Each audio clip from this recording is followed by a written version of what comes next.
Lieutenant Governor, Senate President Pro Tem, Mr. Speaker, Democratic and Republican leaders, esteemed members of the New Mexico Legislature, especially the new faces, honorable members of the judiciary, former New Mexico governors and tribal governors, Senator Udall, Senator Heinrich, distinguished guests, my husband, Chuck Franco, who got a little tired of making those bologna sandwiches and went back to work, which makes me smile.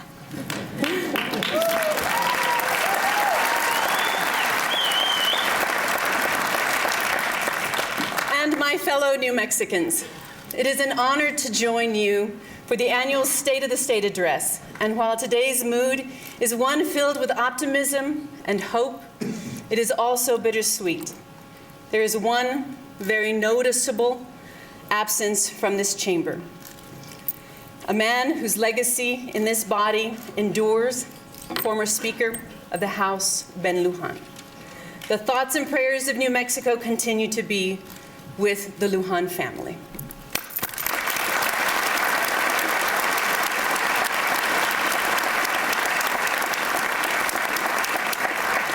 It is a privilege to stand with you as we mark the opening of New Mexico's 51st state legislature and chart the course for New Mexico's new year, a year in which we must focus on making New Mexico more competitive. At a time of intense gridlock in Washington, D.C., it is encouraging to reflect on the progress we have made together here in New Mexico. 2 years ago, the largest structural deficit in our budget was faced by New Mexicans in the history of New Mexico. Skeptics said we could not balance the budget without either a massive tax increase or making deep cuts to classroom spending and to Medicaid. But we came together in a bipartisan manner, and together we proved the skeptics wrong.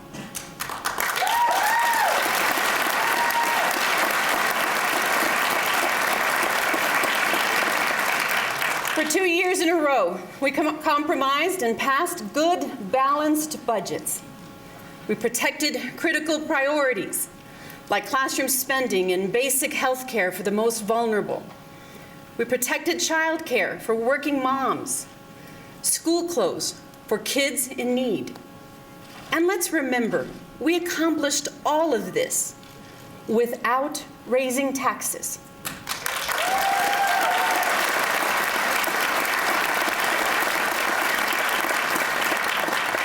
Did we eliminate the deficit? We created a surplus. This wasn't a Republican accomplishment or a Democratic accomplishment. It was an accomplishment we achieved together. The next year, we used those surplus tax dollars wisely. We put some in our state savings account, increasing our reserve levels. We used some to increase funding for education, targeting reading and early childhood initiatives. We used a portion of the surplus to cut taxes, to create more jobs by curbing the double and triple taxation in construction and in manufacturing.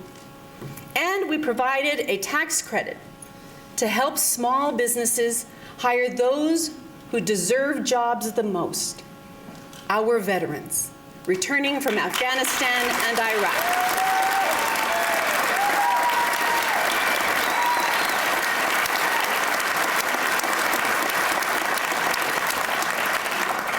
We have seen some encouraging signs in our economy. Tourism is on the rise, with more growth in visitors to New Mexico than was expected in Arizona or Colorado.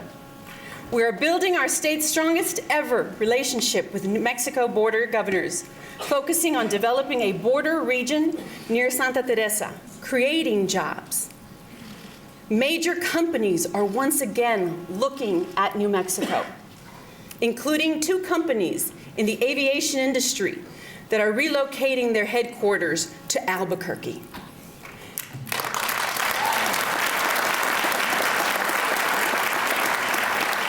The manufacturing sector is growing once again, And in the last 2 years, New Mexico exports have doubled, amounting to more than $2 billion, meaning that in 1 year, our export growth jumped from 38th to 3rd in the nation.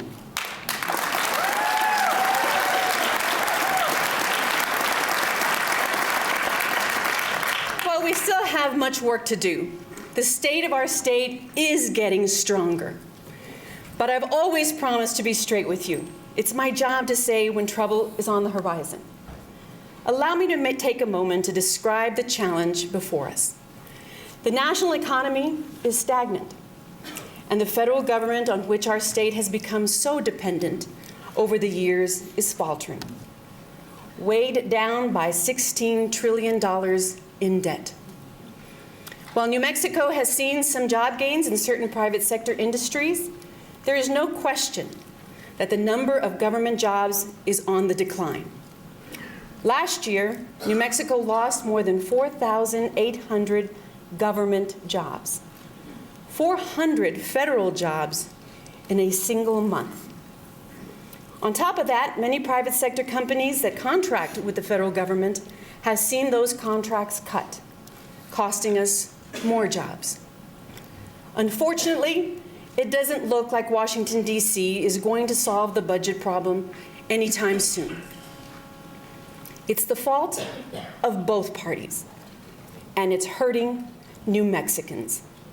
I am committed to working with our delegation to protect our labs and military bases, fighting to avoid further cuts. Our labs and our bases are not only important to New Mexico, but they're critical to the security of America. However, with a federal government that is so far in debt, so dysfunctional, we'd be foolish to leave our state's economy at the mercy of the next fiscal cliff in Washington. The opportunity to forge a new path and shape our own destiny is before us.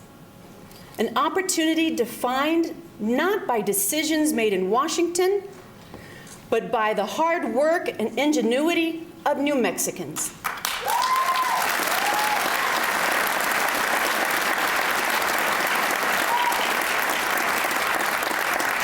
And that means diversifying our economy and growing the private sector.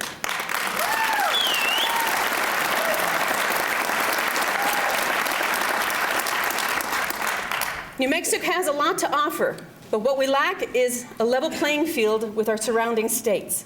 We're simply not competitive. I have always said that government doesn't create jobs. Businesses do. But I do believe that government has an important role to ensure a level playing field so that New Mexicans can compete fairly. Unfortunately, right now, the playing field is tilted against New Mexico, and it's pushing jobs to other states. We are in a global economy.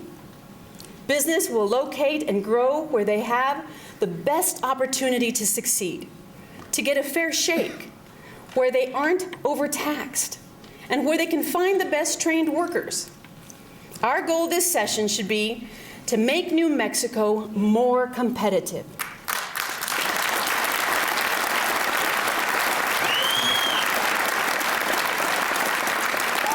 To level the playing field so that our small businesses can grow and put more New Mexicans back to work. And there are essentially two areas in which we should concentrate: instituting a fair tax and regulatory structure, and creating a world-class workforce through common sense education reform.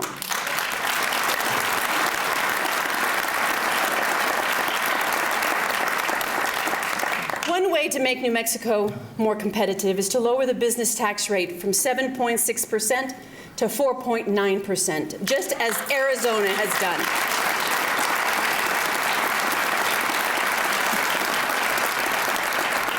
Right now, we have the highest in the Southwest.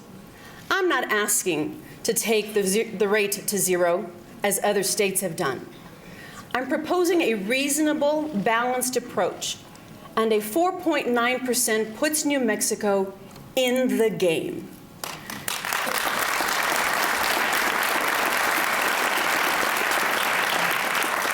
if a New Mexico company wants to make and sell goods to every corner of the world, we shouldn't punish them with our tax structure like we do now.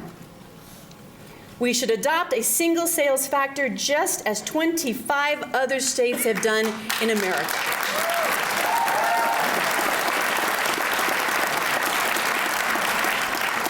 And to ensure our veterans stay in New Mexico when they retire, to start a second career, maybe even open a small business, I am proposing we exempt their retirement pension income from state taxes.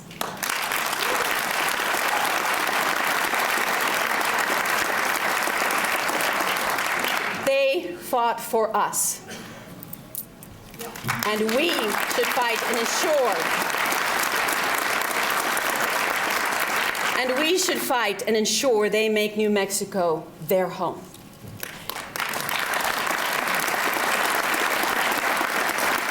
And while the large employers always dominate the news, we must never forget about our New Mexico small businesses.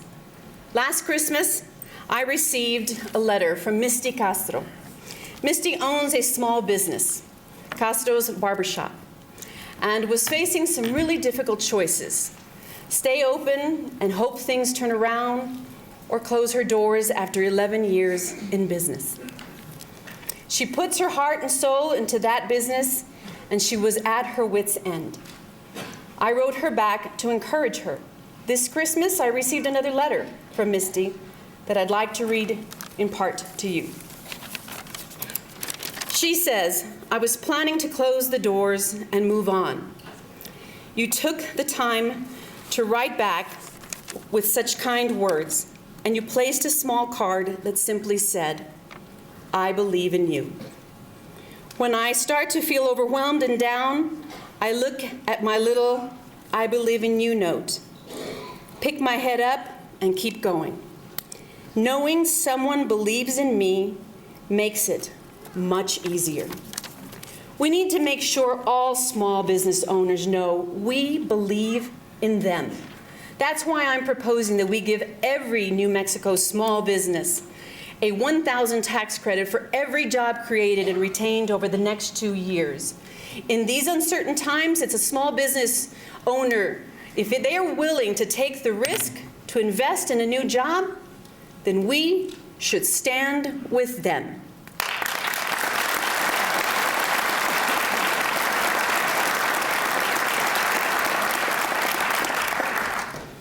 But competing for jobs goes further than just common sense tax policy. We need to partner with our small business owners, help them hire and train new workers now. This is why I'm also requesting a $4.75 million investment to further the success of our Job Training Incentive Program, or JTIP. This is a partnership with small businesses to help them train new employees, encouraging more hiring. I'm also asking the legislature to pass job-creating infrastructure projects. Projects like Paseo del Norte expansion. We passed last session our water system roads and dam repair. These types of projects create immediate jobs to kickstart our economy, while also building the infrastructure that is necessary for long-term economic development. And when we invest in local projects, let's make sure that they're vetted, that they're prioritized, and that they're fully funded. We must also protect the public's investment we've made so far, such as Spaceport New Mexico. Taxpayers have already spent more than $209 million in this venture. But now we risk losing this investment. The states competing with us for spaceport business has passed a bill protecting companies from lawsuit abuse. And because we didn't pass this last year, a company called XCOR Aerospace chose to locate in Texas over New Mexico. Again, it's about competition. Let's protect our investment in spaceport and pass lawsuit abuse reform this session.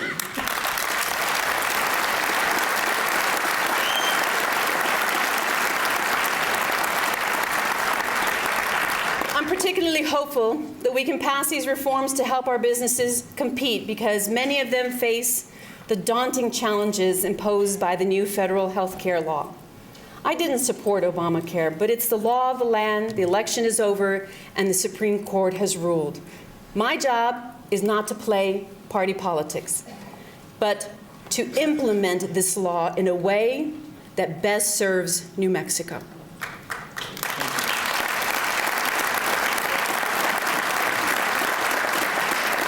That's why last week I announced we will expand Medicaid to cover up to 170,000 more low-income New Mexicans.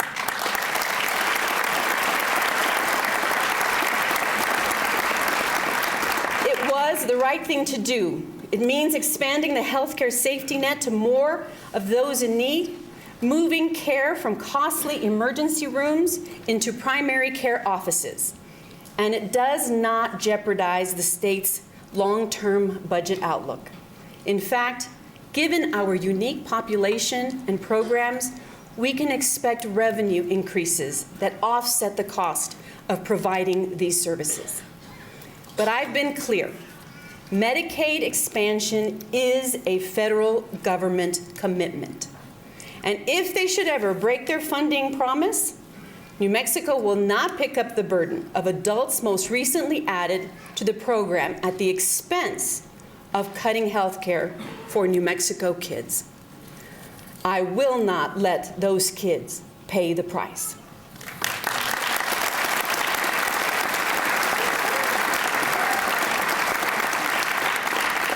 Another way New Mexico can level the playing field and become more competitive is to place a high emphasis on developing our workforce.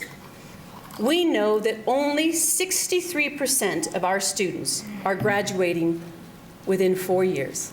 Only 63%.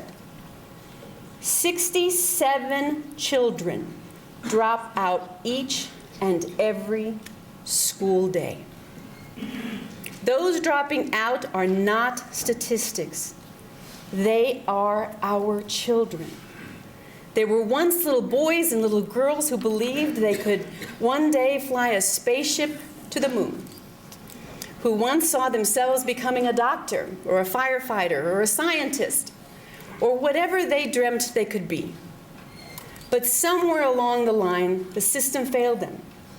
They lost hope and they dropped out, dashing those dreams. We have an obligation now to focus on raising our graduation rate and better prepare our high school students for New Mexico's workforce or for college.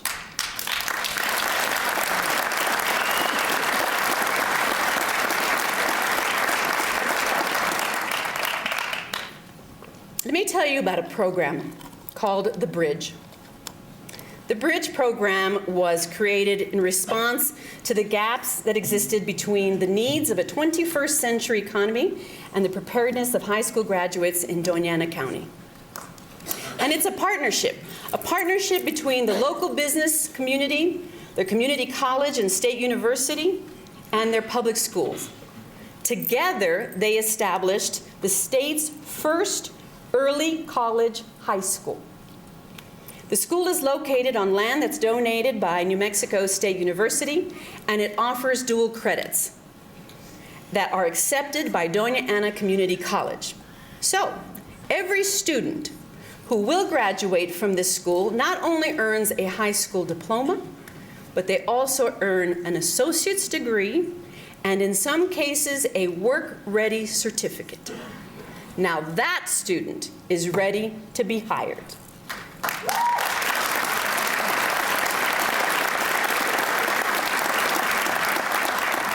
Today we are issuing an achievement award for one of the Bridge students, Maria Guadalupe Carrillo. Maria is the first person in her family to attend college. As a high school junior, Maria has already earned 48 college credits. And when she finishes this high school program, she will enter NMSU as a college senior. Congratulations, Maria. New Mexico is proud of you.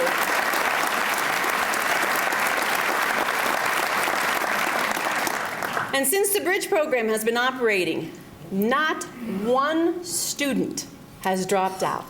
Not one.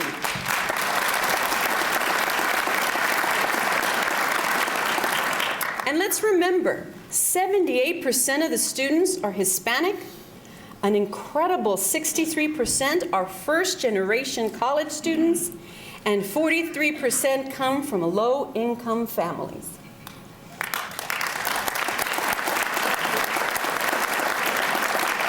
And this is one tool helping the Las Cruces graduation rate rise from 51% to 72% in just the last 4 years.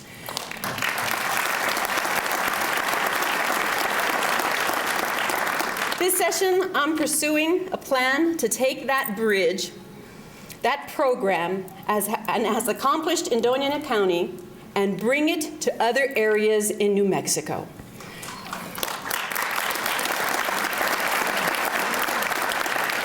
And for students looking to attend college, I'm asking the legislature to embrace several other reform opportunities for our high school students. $2.5 million to expand advanced placement courses, to provide AP test waivers for low-income minority students, and train more AP teachers so that every child in New Mexico has the opportunity to get a jump start on college. And a new statewide dropout warning system. Teachers identify students who are at risk of dropping out long before they reach high school. Because when we talk about reducing our dropout rate, we need to tackle the root causes head on.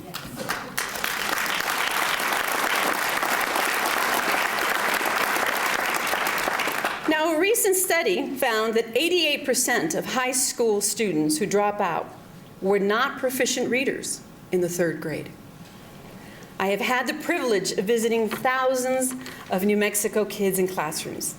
I've told you about sitting crisscross applesauce on the floor and reading to those little ones.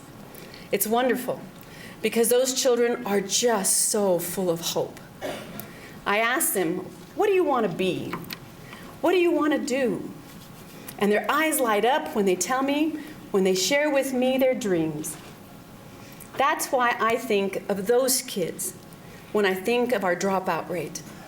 Because those dreams, they get dashed if a child drops out. We all know there are a lot of factors that determine one's path in life. But it's difficult to overstate the importance of reading by the 3rd grade. Again, a child is 4 times more likely to drop out if they can't read by the end of the 3rd grade. That's why I believe so strongly in early childhood literacy.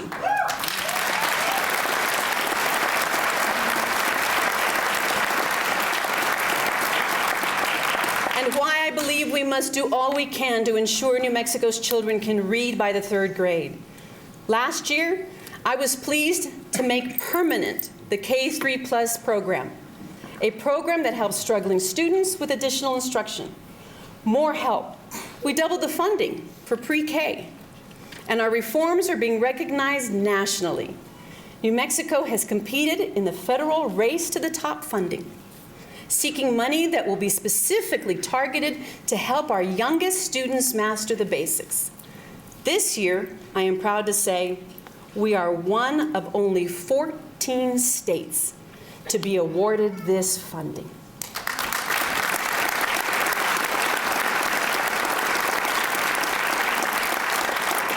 $25 million to help more children in New Mexico get the help they need in early education. And while we're making progress, we are still a long way from the finish line. You see, I agree with President Obama's education secretary, Arne Duncan, who said, if your students keep being allowed to leave the 3rd and 4th grade without being able to read, you're not doing them any favors. Reading enables a child to chase his or her dreams. I want to introduce you to a young boy now by the name of Jamal. Jamal, stand up for us, please.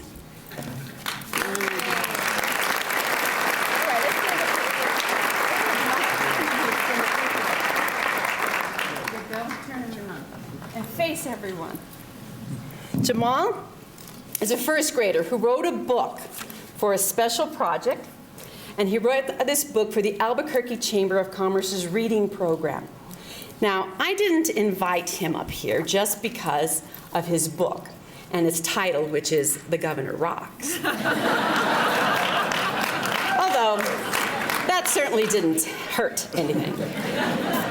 But the reason that I invited him is because of one key passage that Jamal wrote in that book. Jamal, will you please read it? I like to read. My favorite book is Big Nate in a Class by Himself by Little Pierce. Reading is important so that when I grow up, I get a good job. When I grow up, I want to do every single job for one day. But mostly, I would like to be an artist or a news reporter, work at the mall, or be a policeman.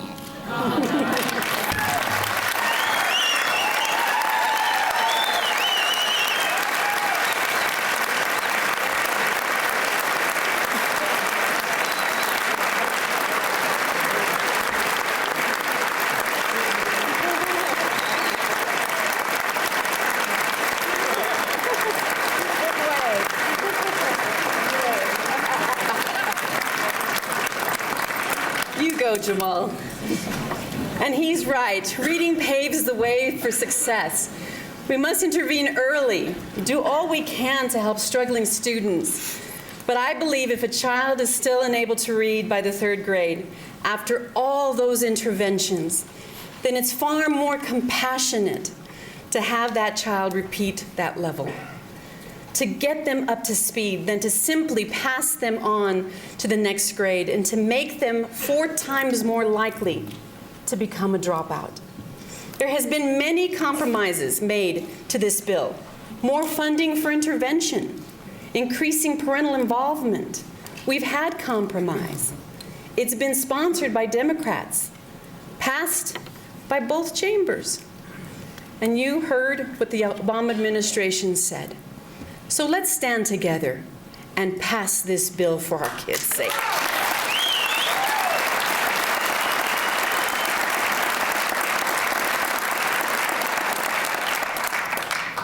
This last year's New Mexico Reads to Lead investment, we hired reading coaches and were able to train nearly 2,000 educators in methods proven to produce better readers. This year, I propose to expand the New Mexico Reads to Lead program from $8.5 million to $13.5 million. And our focus is on struggling schools, on offering a hand up to those who need help. That's why I'm proposing $4.75 million in school turnaround programs to close the gap between high-performing schools and schools that are struggling.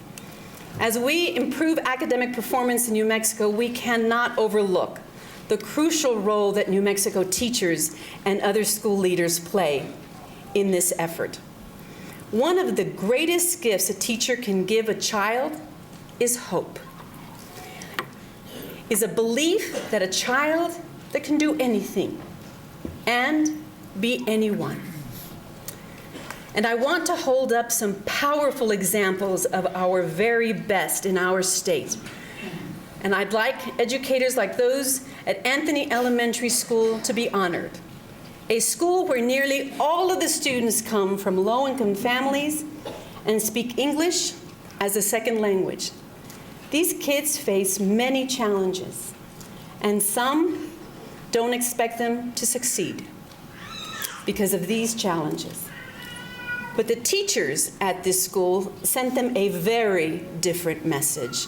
They raised expectations and said, no more excuses.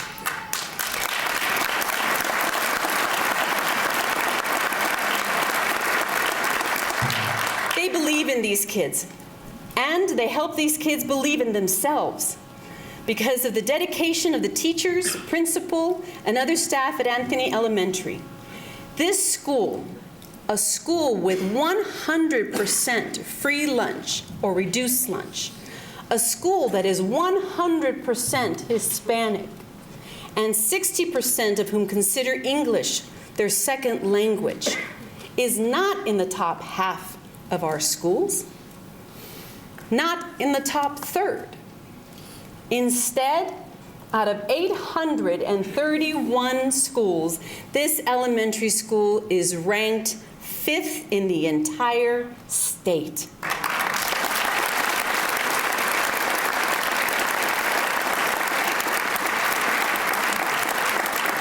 And we have with us today several teachers, school leaders, and kids from Anthony. Let's welcome them. Principal Linda Perez.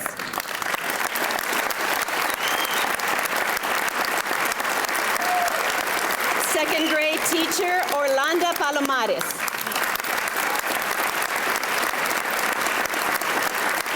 Sixth grade teacher Leticia Gonzalez.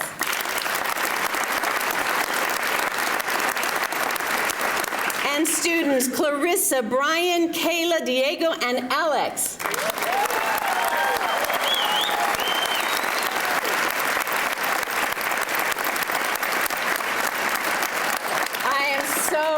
So proud of you. Thank you for all that you are achieving. Congratulations.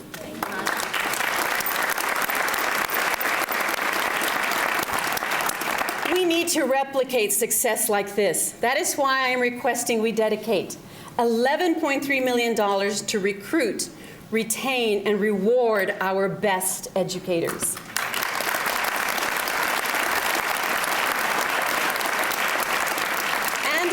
School districts to know, I want parents to know, I have heard their calls for more math and science teachers in New Mexico schools, particularly in low-income areas. We have an exciting initiative to dedicate $2 million to recruit more math and science teachers, move scientists and engineers to the classroom, entice college graduates through loan forgiveness programs. Let's make sure every child in New Mexico has the benefit of great math and science teachers. Reform in education should have no political party label. It's not about party. It's not about politics.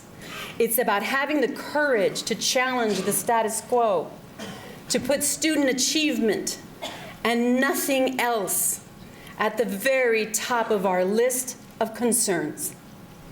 Let's put our kids first this session.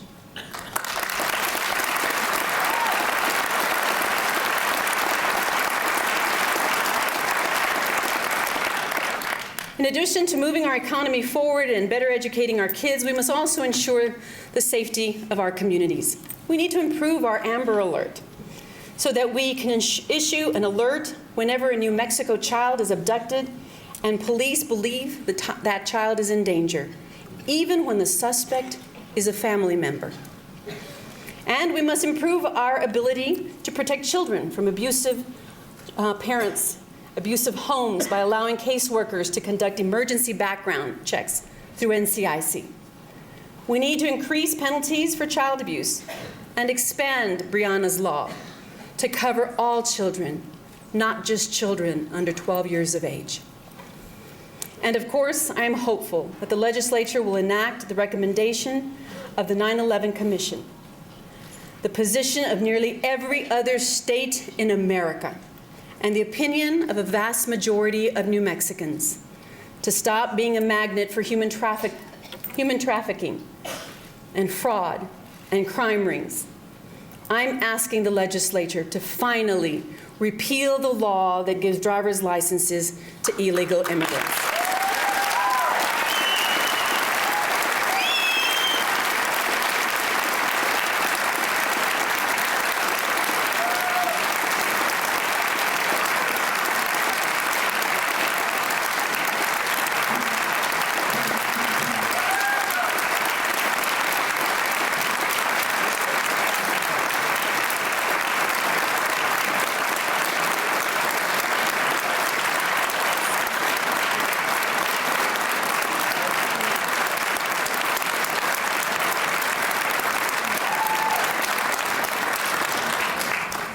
And I know when it comes to public safety, New Mexicans are fed up, as I am, about our problem with repeat drunk drivers. Every time there's another fatal accident caused by someone who has racked up multiple DWIs, New Mexicans ask themselves, why are they on the road again? I'm asking the legislature to stiffen the penalties for repeat drunk drivers, make DWIs count when sentencing habitual offenders of other crimes. And if a drunk driver doesn't get the message after a first conviction, then we should seize their vehicle, their deadly weapon, the second time around.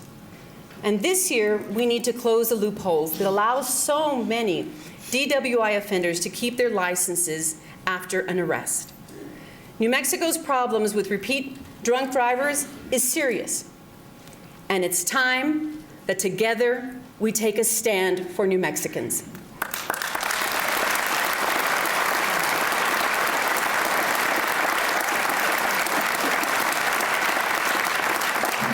When we talk about leveling the playing field, one of the best ways to ensure the playing field is not unfairly tilted toward the connected and the powerful is to continue rooting out corruption. We've already made strong progress. State government is now barred from contracting with companies involved in corruption. My appointees are barred from lobbying state government for 2 years after serving in my administration. And last year, in a bipartisan manner, we passed a law that allows judges to take the pensions away from convicted corrupt officials. This year, I propose that we continue bolstering New Mexico's anti-corruption laws. And a public official, if they are convicted of corruption, they should be forced to resign immediately.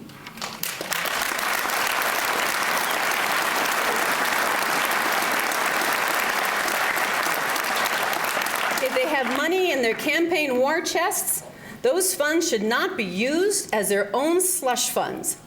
They should be returned to the New Mexico taxpayer. And when the state goes to court to recover our tax money, our taxpayer money from a corrupt public official, taxpayers should not be forced to foot the bill for the corrupt official's defense.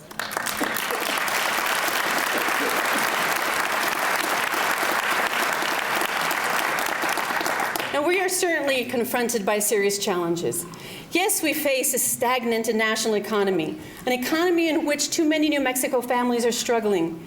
And to help those families, we must level the playing field with states around us to bring more businesses to our states, to create more jobs for New Mexicans. Yes, changes at the federal level have led to large government job losses here, and more could be on their way. While we fight to protect these jobs, we must also grow the private sector and diversify our economy in response. And yes, competing for jobs means competing for a highly skilled workforce. And of course, that requires us to compete for the future of our children, fight tooth and nail to ensure they can read and never allow them to be set up for failure. I believe that a call to compete should be the charge of New Mexico's next century. And I am convinced we can do this together. While we won't agree on every issue and while we will have spirited debates, no doubt, I know we can come together and find common ground. Let's answer that call to compete. Our children depend on it, and I have it. I know that I have it in me, and you have it in you. We have it in us to make sure that we turn New Mexico around. Together, we can make New Mexico a better place to live. Thank you, God bless you, and God bless the state of New Mexico.